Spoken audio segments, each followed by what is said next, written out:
Hi everyone, అందరు ఎలా ఉన్నారు? మీరందరూ బాగుండాలి, అందులో నేను ఉండాలని నా కృష్ణని నా తమ్ముడు డాన్యస్వామిని కోరుకుంటూ అగైన్ మీ లవ్ అండ్ రిలేషన్షిప్లో ఏ విధమైన మార్పు జరగబోతుంది?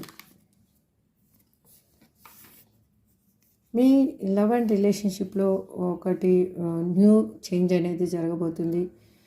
కొత్తగా మీ లైఫ్లోకి ఒక పర్సన్ అనేది రాబోతున్నారు. అది మీ ఓల్డ్ పర్సనా న్యూ పర్సనా అనేది మీకే మీ ఇంటెన్షన్ బట్టి చూసుకోండి. ఆ పర్సన్కి మీరు చాలా ముఖ్యం. మీరు లేకపోతే తనకి లైఫ్లో అసలు హ్యాపీనెస్సే లేదు అనేది అనుకుంటారు. తన విష్ మొత్తం మీరే.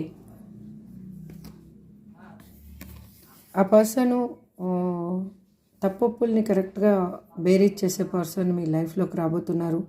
ఇంతకుముందు ఒకవేళ మిస్టేక్స్ చేసినా కూడా వాటిని కరెక్ట్ చేసుకునేంత కెపాసిటీ ఉన్న పర్సన్ మీ లైఫ్లోకి రాబోతున్నారు.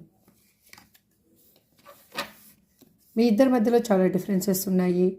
అది ఎలా అంటే వాళ్ళకి మీరు ఒక ఇన్స్పిరేషన్గా మిమ్మల్ని తీసుకుంటారు. వాళ్ళు అక్కడ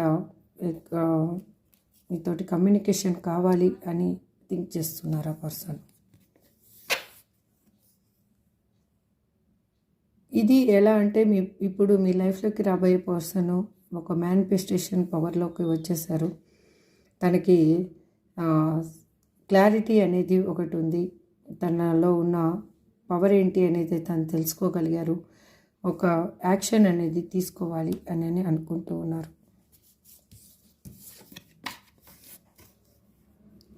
మీరు దూరంగా ఉన్నందుకు వాళ్ళు మిమ్మల్ని బాధ పెట్టిన పర్సన్ అయితే కన్నా వాళ్ళు చాలా రిగ్రెట్గా ఫీల్ అవుతున్నారు. మీరు లేని లైఫ్ వాళ్ళకి చాలా అన్ని విధాలుగా లాస్ అనేది అనిపిస్తూ ఉంది. వాళ్ళకి ఎట్లా అంటే మిమ్మల్ని లీవ్ చేసి వెళ్ళిపోయిన తర్వాత చాలా డిసప్పాయింట్గా ఫీల్ అవుతున్నారు. అన్నిట్లో ఫెయిల్యూర్ అనేది చూశారు వాళ్ళు.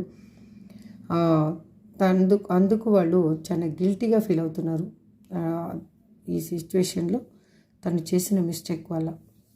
ఓకే, ఇది మీ రిలేషన్షిప్లో ఇంత న్యూ చేంజ్ అనేది రాబోతుందండి. ఇది ఎవరికి వర్తిస్తుందో చూసుకోండి.